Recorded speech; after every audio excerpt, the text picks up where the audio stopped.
Olá, pessoal, boa noite.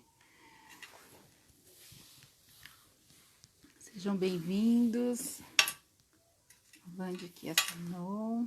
Dani.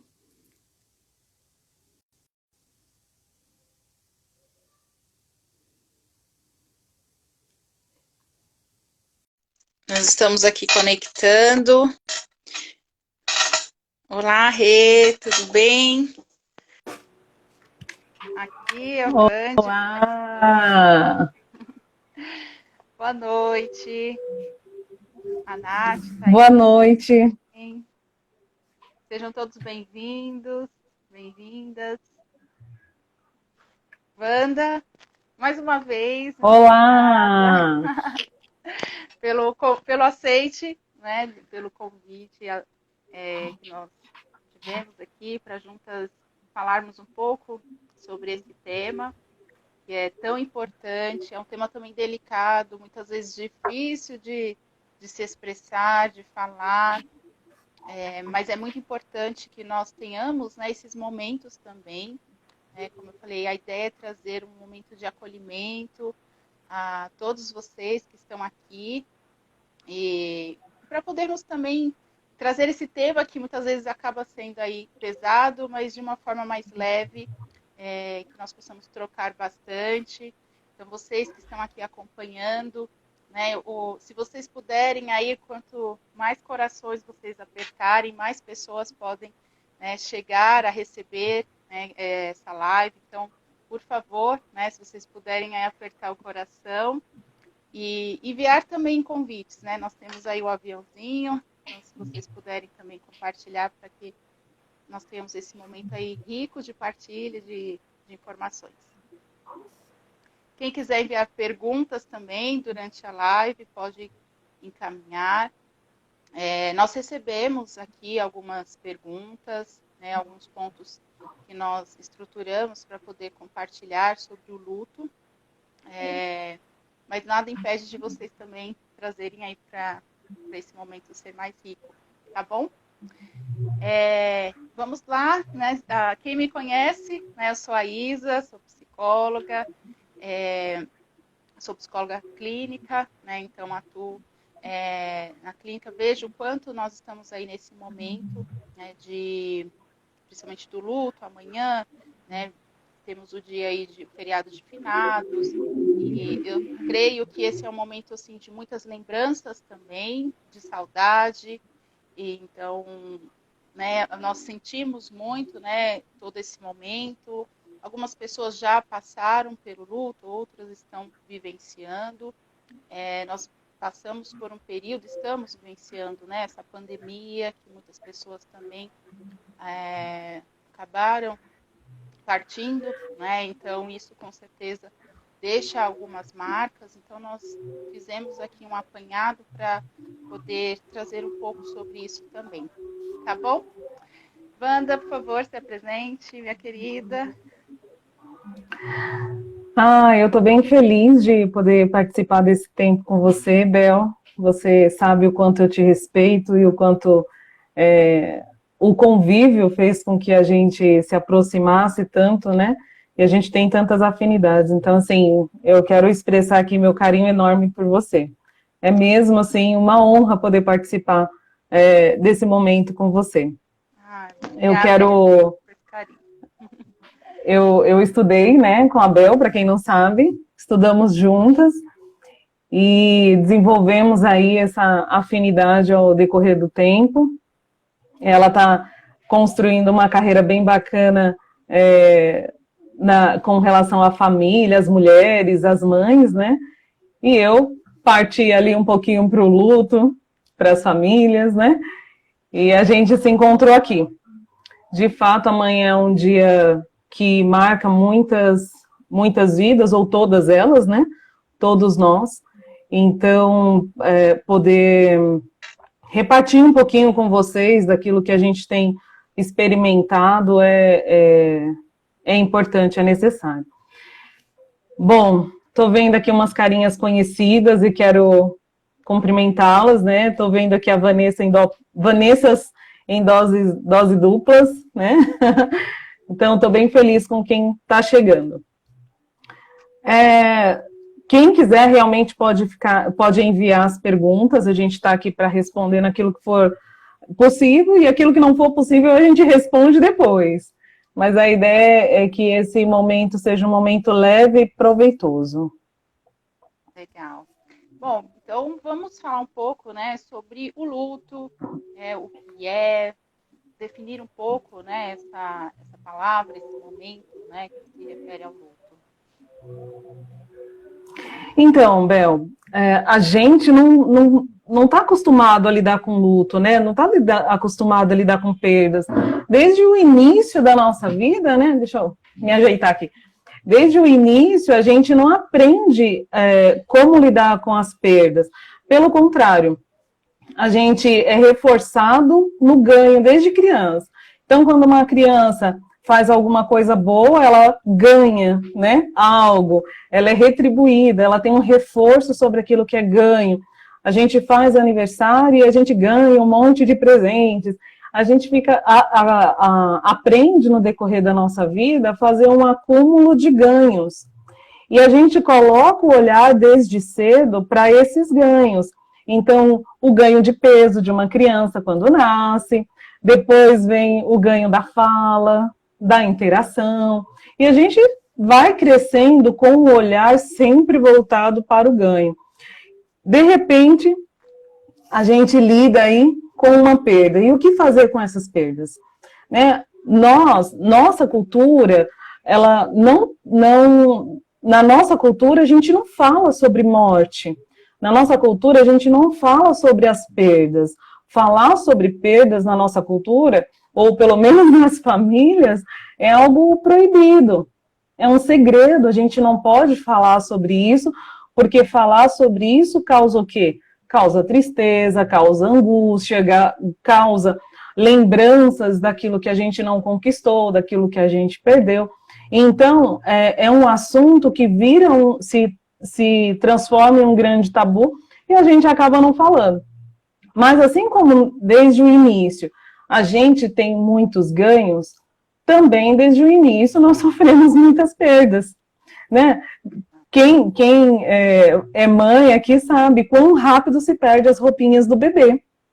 Quão rápido se perde aquele momento gostoso da interação da criança com a mãe e tudo mais.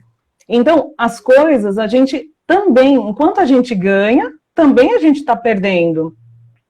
A única diferença é que nós somos incapazes de olhar para a perda, porque se a gente parar para olhar para a perda, a gente não conquista, não avança, não constrói, né? Então a ideia é que realmente a gente coloque aí a perda e as perdas de canto para que a gente possa avançar. Mas é um momento muito necessário e a gente precisa falar sobre isso.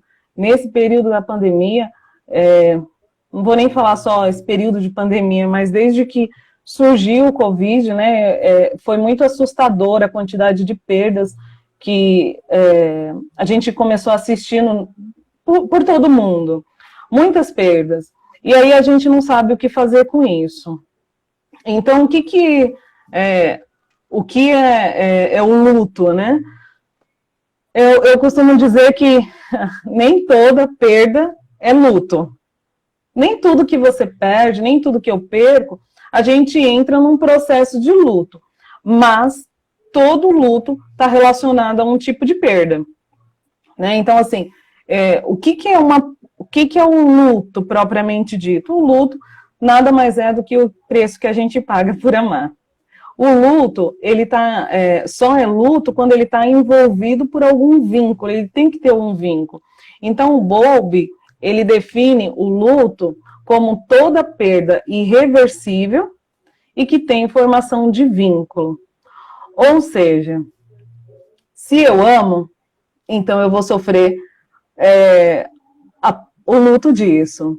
Se eu tenho vínculo, eu vou sofrer o luto disso. E aí isso não envolve só a morte, não. Isso envolve qualquer tipo de vínculo. Então, eu vi que alguém perguntou aí lá no comecinho com relação à perda sobre relacionamentos, né? Sim. a perda de relacionamento pode ser considerado aí um luto. Aliás, todas as pessoas que sofrem aí um divórcio, que passa por um processo de divórcio, quando se ainda há amor, é claro, ela vai passar por um processo de luto, né? Por todo o processo de luto, por todas as fases do luto, que uma pessoa que perde por morte também passaria. Uma perda de emprego pode ser um luto? Também. Dependendo do vínculo que se tenha, é um luto. Por exemplo, uma criança pode sofrer o luto quando ela muda de escola, quando ela muda de casa, quando ela muda de uma cidade para outra cidade e perde ali os amiguinhos. Então, o luto ele está relacionado a absolutamente qualquer perda que envolva vínculo, né? Então, respondendo aí essa pergunta.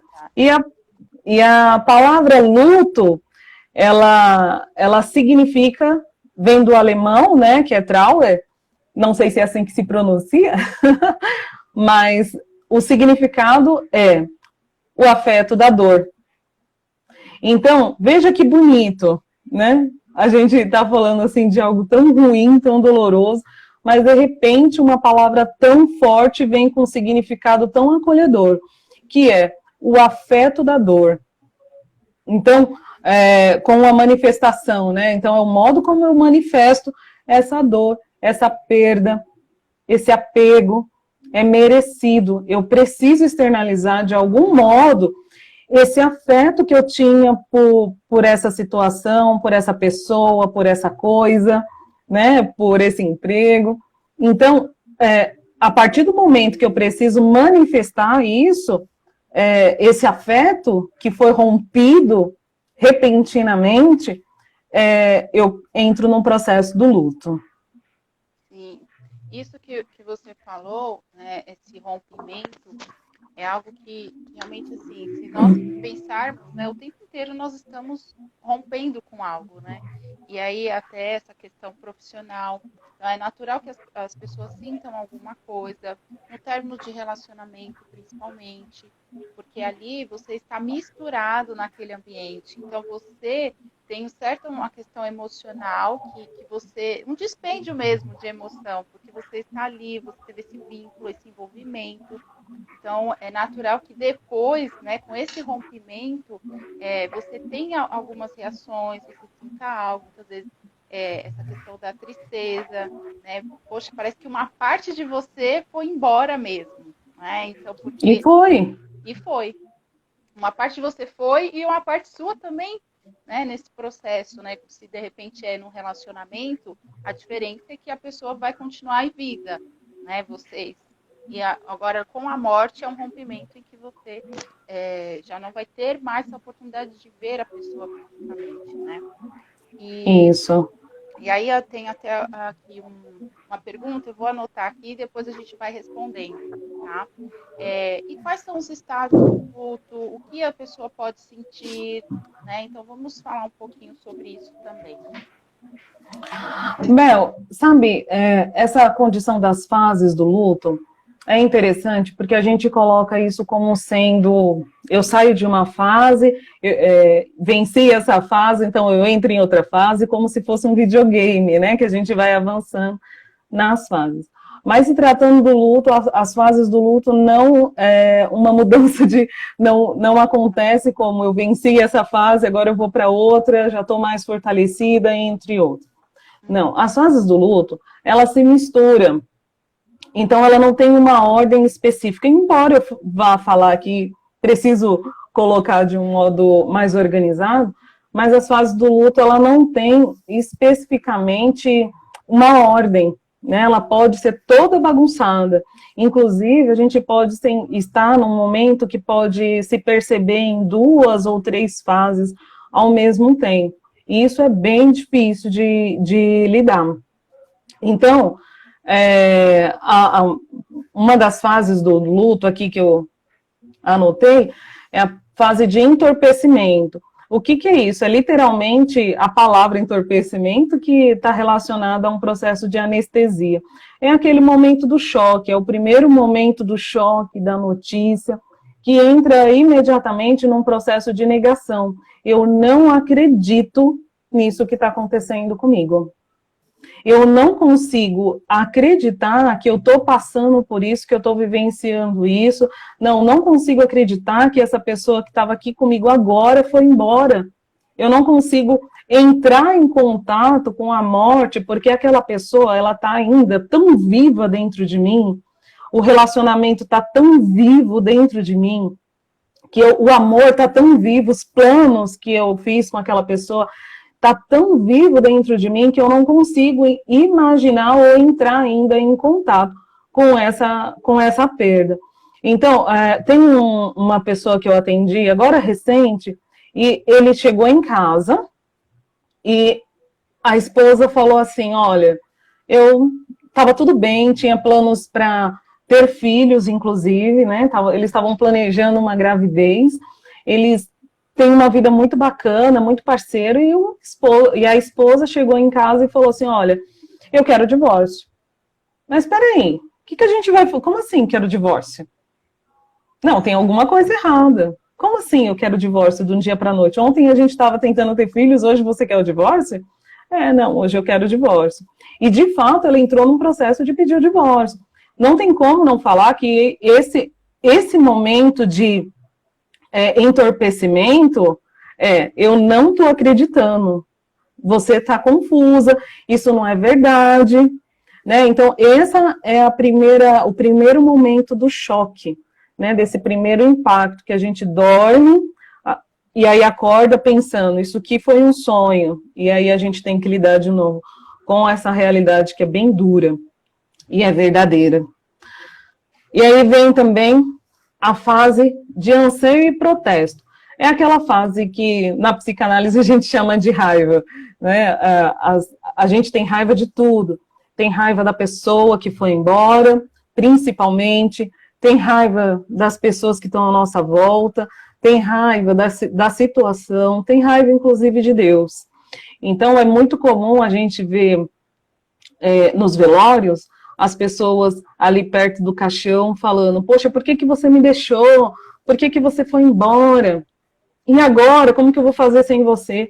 Numa expressão de raiva horrível, inclusive de bater, né, no caixão, de bater na pessoa. Então, assim, é uma forma de protesto, né? Uma necessidade de protesto que a gente tem.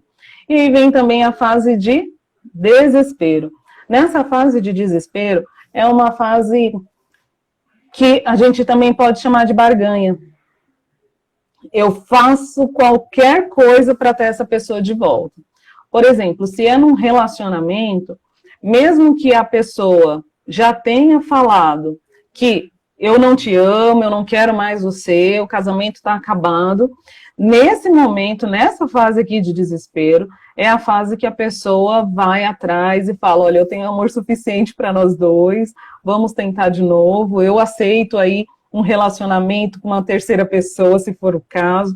É literalmente desesperador entrar nessa fase. Porque quando a gente está nessa fase, a gente tem a sensação que é impossível viver sem a pessoa.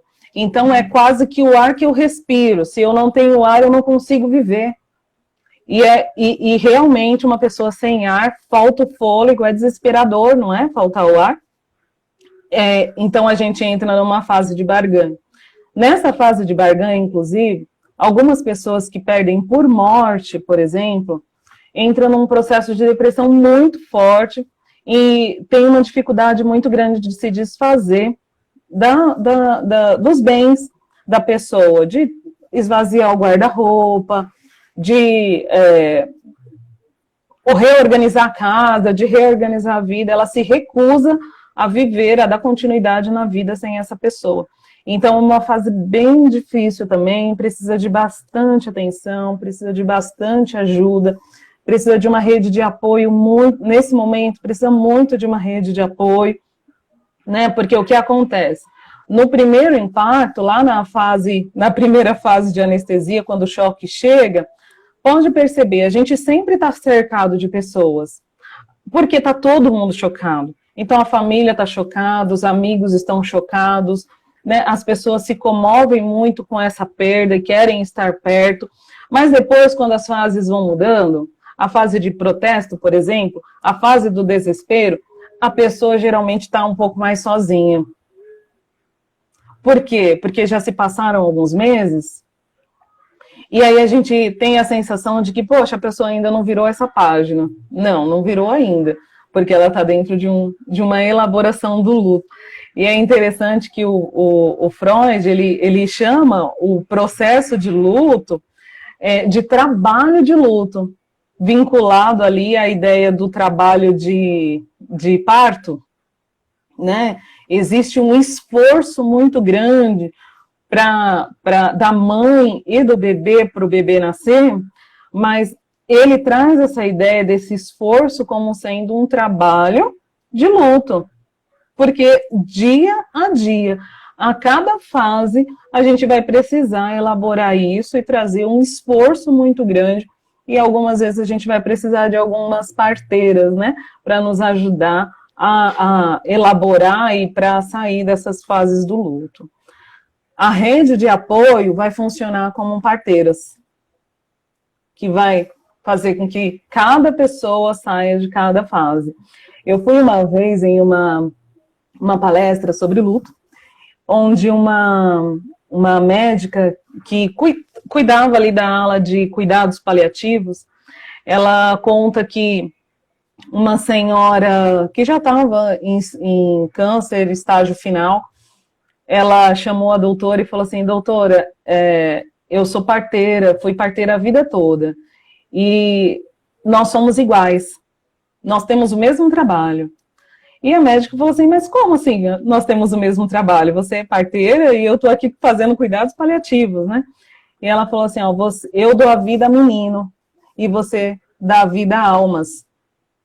Porque isso é fantástico, porque ela falou assim que a partir do momento que essa senhora falou isso, ela começou a prestar atenção na face, nas expressões das pessoas quando estavam indo embora. E ela falou que as pessoas faziam um esforço muito grande, e esse esforço ele era seguido de uma paz muito grande, a afeição de paz, a afeição de tranquilidade, a afeição de alívio, né? E essa afeição de alívio remete exatamente às expressões de uma mãe quando está dando à luz. Então a rede de apoio vai funcionar como parteiras, né, como pessoas que vão trazer ali a uma nova realidade, ajudar a ressignificar todo esse processo de luto que é bem difícil. E a última fase é a fase de recuperação, restituição, que é aquilo que a gente chama de aceitação. Eu não coloquei como aceitação porque é muito difícil a gente falar que dá para aceitar a morte, né? Dá para aceitar as perdas? Não dá para aceitar simplesmente, mas é possível se recuperar, e é possível a restituição, e essa restituição não está vinculada à pessoa que eu perdi, a restituição está vinculada a ressignificar todas as coisas. Agora eu já entendo, nessa fase, eu já entendo o que aconteceu. Nessa fase eu já consigo entrar em contato com a perda, já consigo encontrar outras saídas e eu posso dar sequência à minha vida com a minha dor. Não significa que eu esqueci, não significa que é possível substituir, mas a gente consegue ressignificar e dar sequência à vida. Algumas pessoas vão sobreviver dependendo do tipo de perda, como, por exemplo, as pessoas que perdem filhos. Perder um filho é irreparável, né? Então, essa fase aqui de recuperação é quase nula, mas é possível aprender muitas coisas e aprender a conviver com a dor. O Viktor Frankl, ele traz uma ideia na tríade, ele chama de tríade trágica, que todos nós vamos passar, que é o quê? A dor, a culpa e a morte. Essa tríade, ele traz, é bem interessante, porque ele fala assim, ó, todos nós vamos passar pela dor, pelo sofrimento. Então, é importante que todos saibam que hoje eu estou sofrendo essa perda, hoje eu estou sofrendo esse luto, mas amanhã você pode sofrer e eu estou aqui para ajudar você porque eu consegui passar por ele. Eu consegui atravessar o processo de luto, eu consegui crescer no processo de luto, então eu consigo, através da empatia que eu tenho, ajudar o outro. Culpa. Todos nós, quando perdemos alguém ou algo, seja emprego, seja o cônjuge, ou seja por morte, nós vamos ter culpa, sentir a culpa. Por quê? Porque imediatamente eu vou pensar, onde que eu errei? O que eu poderia ter feito? Onde que eu falhei? Ou, se eu não tive nenhuma participação, por exemplo, nos casos de morte, eu vou ficar me perguntando, eu poderia ter passado mais tempo com a pessoa, eu poderia ter aproveitado mais, poxa, eu não fui uma boa mãe, não fui uma boa filha, faltou alguma coisa, né? Então, assim, sempre vai entrar a culpa, sempre vai entrar a dor, sempre vai estar presente a morte. E é por isso que ele chama isso de tríade trágica, né? A culpa, a morte e a dor. Todos nós vamos passar por isso, e isso é realmente algo inevitável. Então, essas são as fases. Sim. E até falando, né, dessa questão das fases, né, e quanto tempo, assim, é possível que uma pessoa viva em luto? Né, assim, como mesmo você mencionou, não é uma questão de que pode acontecer, de repente, da pessoa passar por essa fase várias vezes, né? Então, isso remete a essa questão de tempo? Existe aí algo que a gente possa mencionar nesse sentido? Tem. Existe um tempo, o luto tem um tempo, mas o luto tem um tempo individual para cada pessoa. Isso depende muito da minha relação com as perdas, das minhas vivências, do quanto eu perdi. Vou contar aqui para vocês de uma criança que eu atendi, ela tinha perdido a mãe. E passou um tempo, ela era bem pequenininha quando perdeu a mãe, e passando um tempo, ela começou a ficar extremamente rebelde, ela não concordava com nada.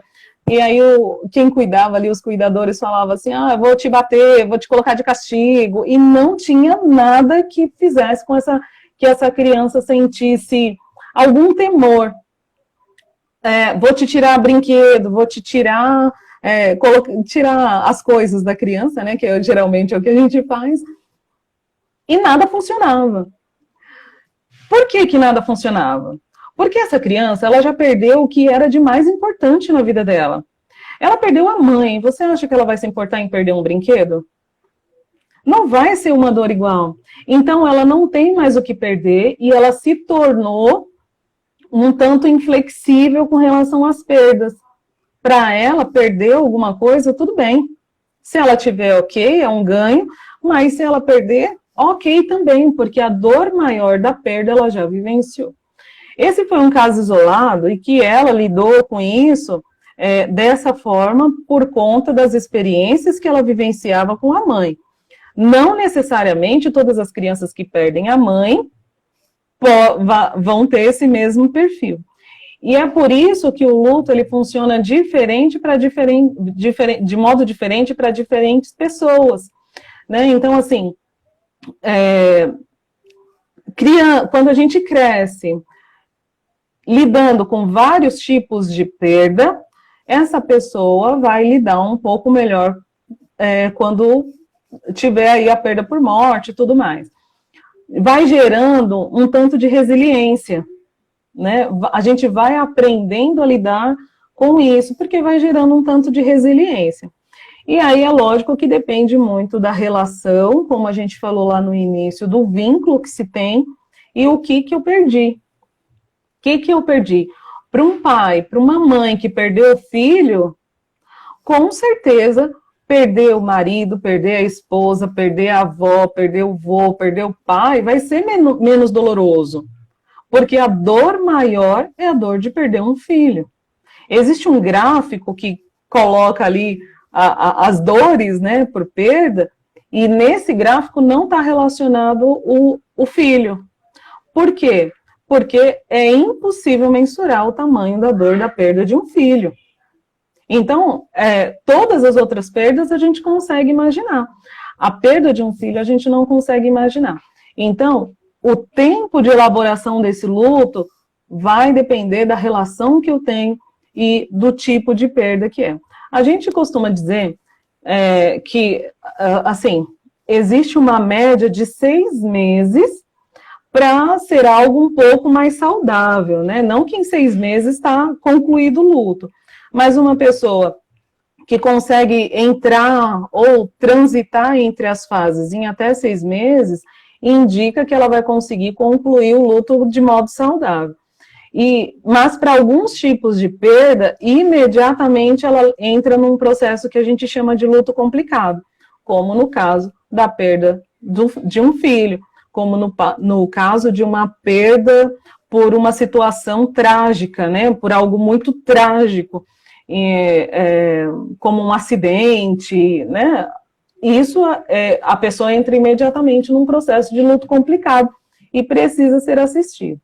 Agora, sim, se a pessoa está vivenciando um luto, se passou 6 meses, ela não está conseguindo reagir no sentido de voltar às atividades de trabalho, de relação familiar, não significa que ela vai estar feliz, não, mas de lidar com a situação, e se passou esses 6 meses e ela não está conseguindo lidar com isso, ela tem que procurar uma ajuda terapêutica.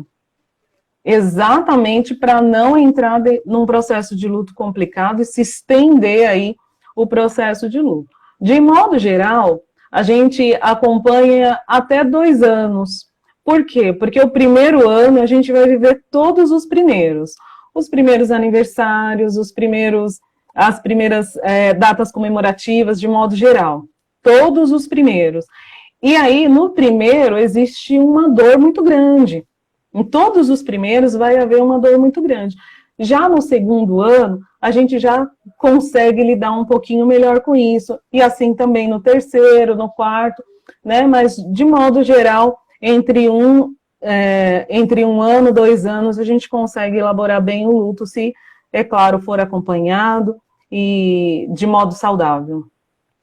Essa questão do acompanhamento, né, é uma coisa importante mesmo, porque como mesmo você mencionou, é possível que tem pessoas que na verdade conseguem elaborar isso com talvez um pouco mais rápido, com mais facilidade, dependendo também, claro, do vínculo, mas tem pessoas que acabam levando aí uma vida mesmo, né, anos de que muitas vezes guardou muitas coisas e que não entrou nesse processo terapêutico e que carrega muito, não é? A pessoa consegue viver, né, ela vai ter as suas questões, as suas atividades, mas entra nesse processo mesmo, que muitas vezes acaba criando uma série de prejuízos, barreiras emocionais, né, para dar-se essa continuidade. Né? Então, esse acompanhamento aí é extremamente importante, né? E é essa rede de apoio também, como mesmo você mencionou, né? Claro, os amigos, as pessoas poderem trazer e reanimar essa pessoa, mostrar outras possibilidades, estar perto, demonstrar aí todo tipo de carinho, de afeto, é importante. Mas essa rede de apoio também compõe com esse processo terapêutico, né? É isso aí. Precisamos, dependemos um dos outros. Exato. E aí tem aqui a Renata falando, né, o que eu sinto por experiência própria é que não necessariamente tem a ver com uma perda. Essa dificuldade pode estar relacionada à rejeição. Faz sentido?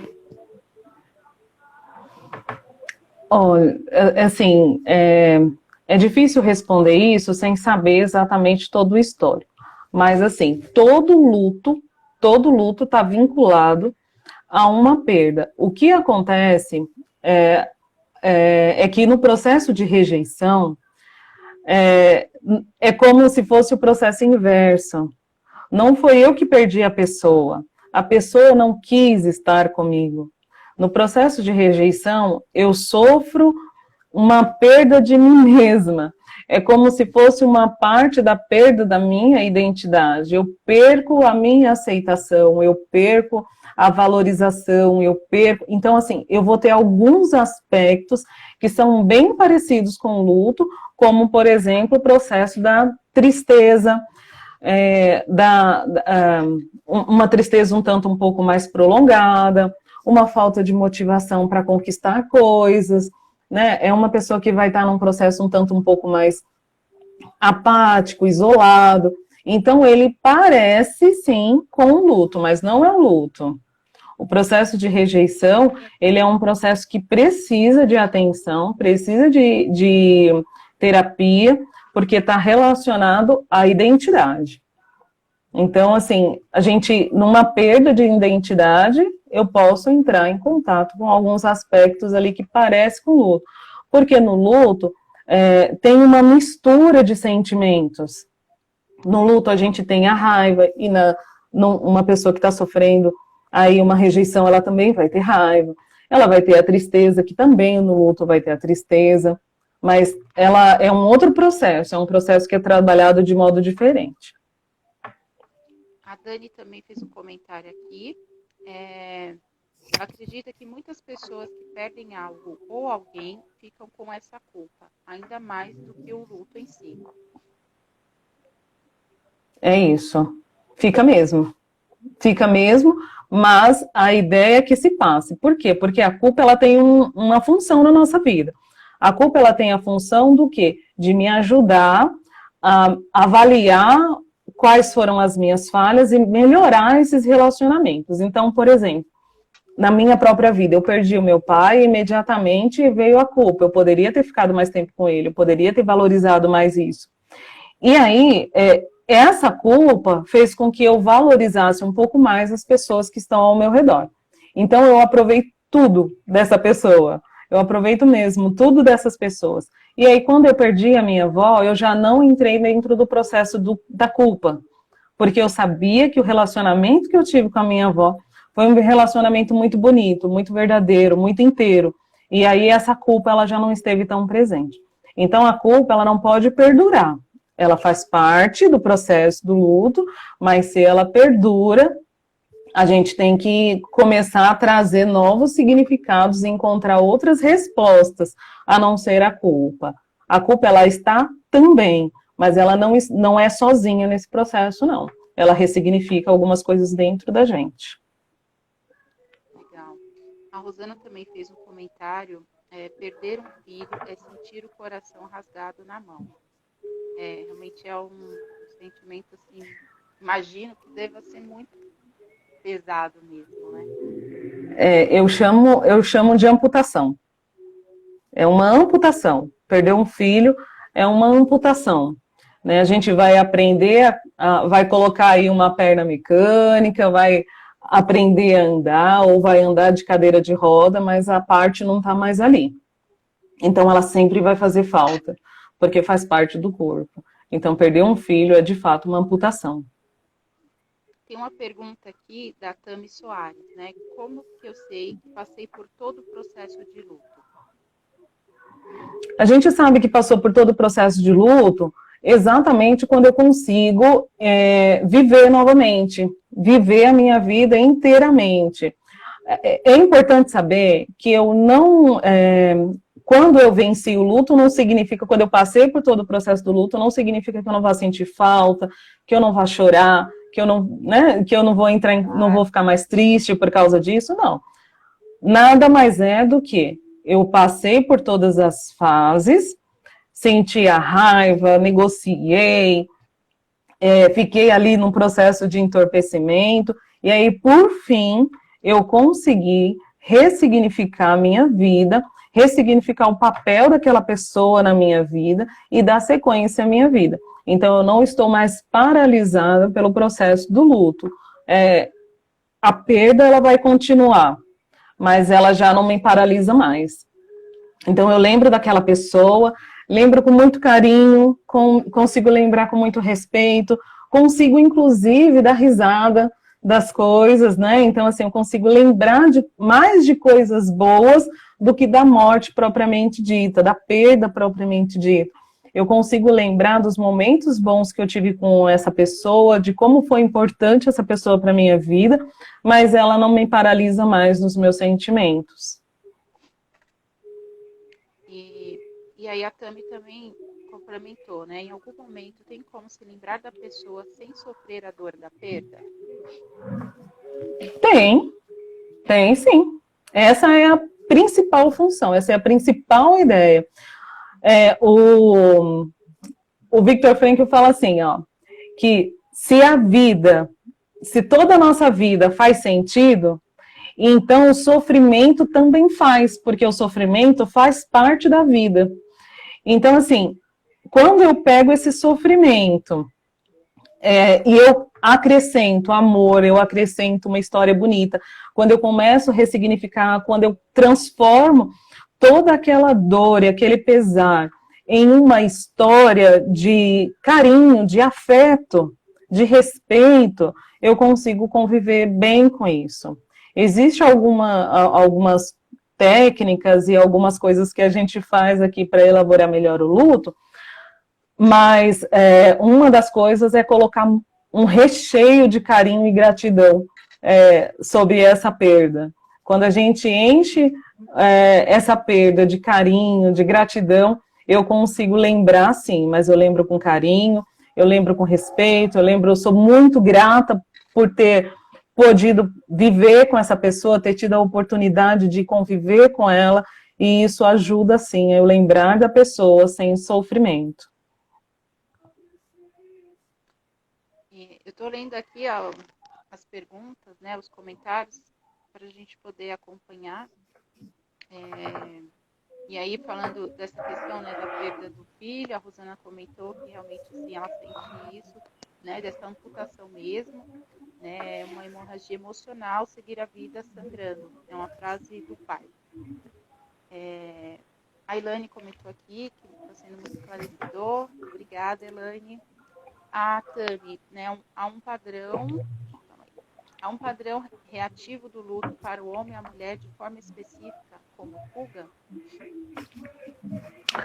Não diria como fuga, porque sempre que a gente entra num processo de fuga do luto, sendo homem ou mulher, quando a gente entra num processo de fuga, a gente não elabora. Já tinha falado com relação à nossa cultura, e a nossa cultura ela não fala de luto. Então eu lembro muito de quando eu era criança, que chegando em casa, se tinha perdido alguém, a gente não podia falar dessa pessoa. É difícil a gente falar, comentar. Então, assim, o que é a fuga?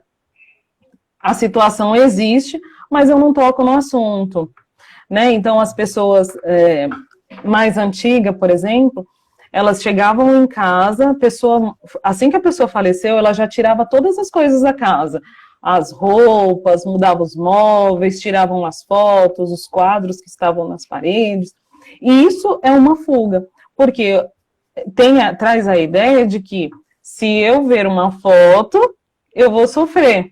Se eu falar desse nome, então eu vou sofrer. O que acontece?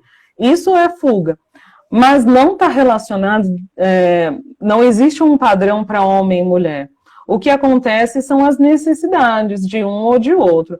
Por exemplo, uma mulher que perde o marido, ela consegue encontrar muitas motivações para sobreviver, principalmente se tiver filhos. Então, assim, ela tem que se doar integralmente para aquele filho, para ressignificar todas as coisas, para trabalhar, colocar as coisas em ordem, e aí dá a sensação de que essa mulher consegue responder melhor ao processo de luto do que os homens. E com os homens, um marido que perde a esposa, ele tem uma necessidade, dependendo do homem, não são todos, tá?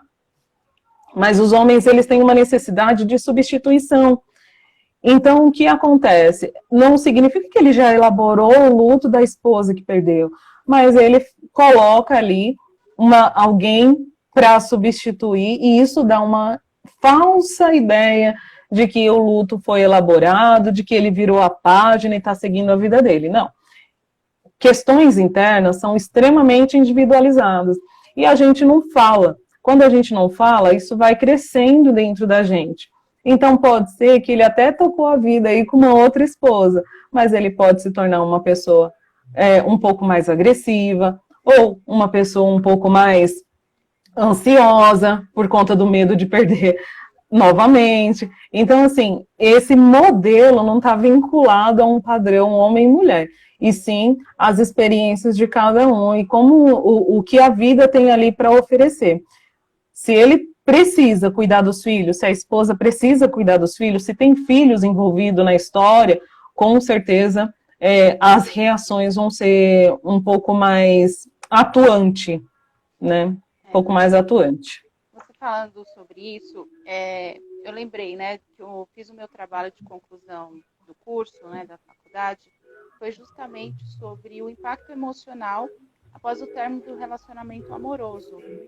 E também fala-se do luto, né, como nós comentamos, é um processo mesmo de elaboração, que a pessoa vivencia mesmo o luto numa separação. E aí a hipótese, olha só, era de que as mulheres sofriam mais que os homens. E aí, por incrível que pareça, durante a pesquisa, a nossa hipótese não se confirmou. Por quê? Tanto os homens quanto as mulheres sofrem.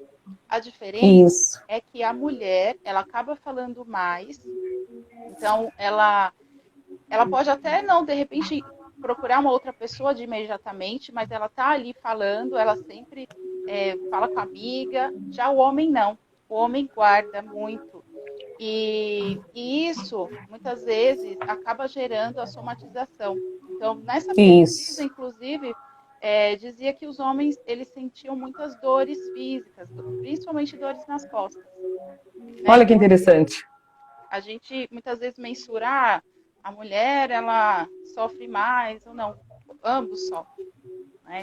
E isso é tão verdadeiro, e eu acho fantástico que hoje, no consultório, eu tenho muito mais homens do que mulheres. Eu atendo muito mais homens do que mulheres. Hoje, homens procuram muito terapia, por conta das perdas, por conta do luto, por conta de tantas questões, eles têm procurado mais os atendimentos, e eu acho muito fantástico isso, porque essa manifestação da necessidade. Então, assim, por bastante tempo a gente acreditou mesmo, né, que as mulheres eram mais sensíveis e sofriam mais, porque as mulheres são mais emocionais do que os homens. Não, não é verdade. Não é verdade, né?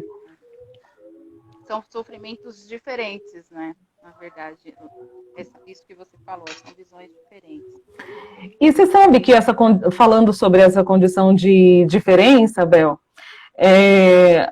a gente, todos nós, falando de luto, todos nós sofremos de modo diferente. Então, assim, um luto na mesma casa, cada membro vai sofrer de forma diferente.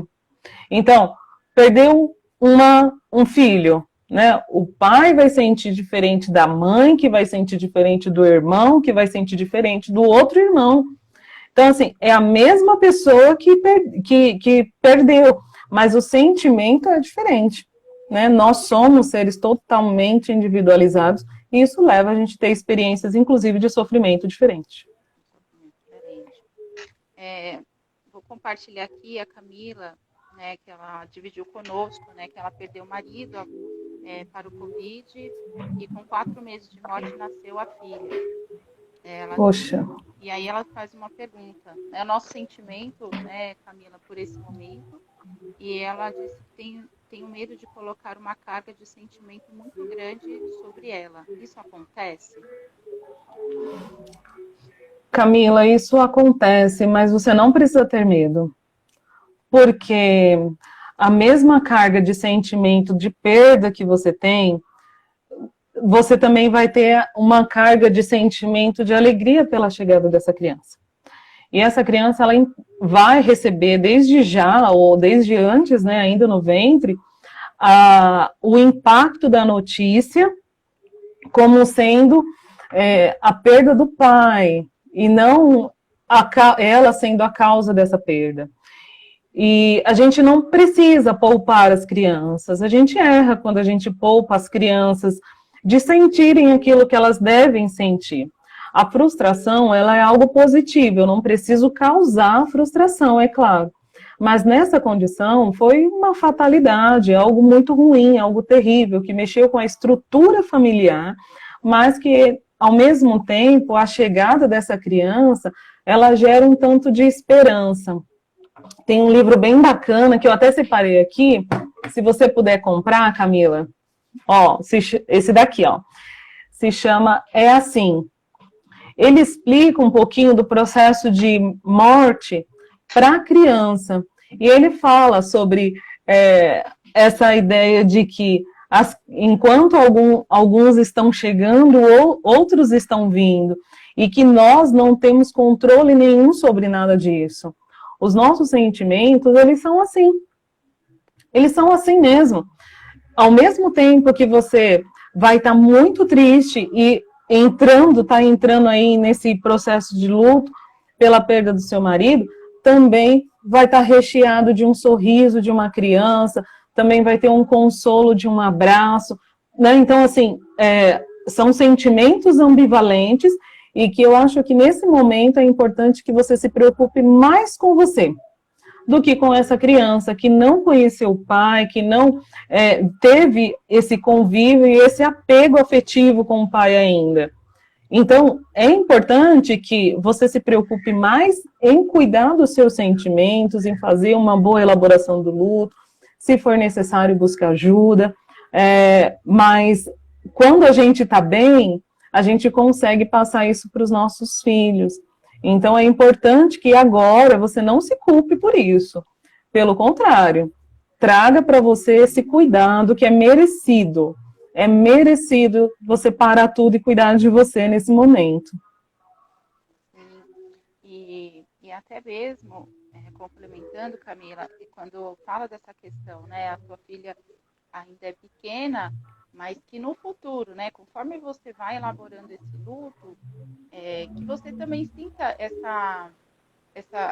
a vontade também de falar para sua filha sobre quem foi o pai, né? Então, assim, o que vocês vivenciaram, né? Então, você pode transmitir isso também para tua filha, para que ela tenha essa imagem. E aí, como nós falamos, muitas vezes nós temos essa questão de esconder, de não falar. Então, muitas vezes é o nosso sentimento, né? Como mesmo a Wanda falou, é o nosso sentimento, muitas vezes, que nós vamos transmitir. Né? Então, quando você faz essa elaboração, quando você faz desse momento que você está vivenciando, você consegue realmente transparecer isso. Né? E dizer quem foi essa pessoa para ela também. Sim. E aí tem mais uma pergunta aqui da Nath, que ela mandou lá no início. Como sair do luto? É possível? É possível. É possível sair do luto. É possível a gente viver o luto. Como que a gente vai sair desse luto? Tem vários modelinhos de como a gente sair, e isso é tão particular que eu não quero falar aqui, porque não dá, né? São vidas individuais. Mas algo que funciona bastante é falar. Então, eu costumo dizer que é quase andar na contramão de tudo aquilo que as pessoas falam. As pessoas falam, joga tudo fora, se livra de todas as coisas. E eu falo, reserva coisas importantes dessa pessoa para você ter. Eu tenho uma caixa, eu gosto bastante de fazer uma caixa. Pego uma caixa, ela está aqui do meu ladinho, não vou mexer agora, mas faço uma caixa. E nessa caixa eu coloco coisas importantes da pessoa. Coloco fotos, um relógio, anel, coisas que representam essa pessoa e que faz com que a gente lembre dela. Às vezes um perfume da pessoa, né? Algo singelo, mas que tem significado emocional. Coloco uma agendinha, uma caneta, e quando eu tô com saudade, quando você tiver com saudade, escreve. A gente sabe que a pessoa não vai ouvir e tudo mais, não é uma questão só de espiritual, nada disso, não espiritualizando, mas é importante você falar. Talvez não seja importante para a pessoa ouvir o que você tenha para dizer, mas é importante para você falar, e isso é um modo da gente expressar o que a gente está sentindo. Então, falar é necessário. Falar para quem ouve, falar para uma amiga, falar para alguém que queira te ouvir, lembrar da pessoa, ter fotos da pessoa. Então, é realmente andar na contramão de tudo aquilo que as pessoas falam com relação ao luto, de que a gente tem que esquecer, de que não pode falar. Não, fala. Quanto mais a gente fala, melhor é elaborado. Então, tem muitas coisinhas que a gente pode ir falando, mas eu digo aqui que não tente esquecer. Não tente esquecer. O que a gente não pode é tentar esquecer, porque não funciona. Né? Então, a gente tem que falar, tem que trazer a memória, tem que lembrar das coisas boas, tem que repartir, né? E isso faz com que a gente elabore melhor o nosso processo de luto.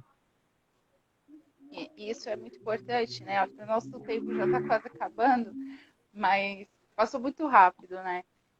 Mas essa questão, né, muitas vezes do luto, acho que entra muito essa questão da criança. Às vezes as pessoas têm até uma dificuldade de ir em cemitério, né, de ir em velório.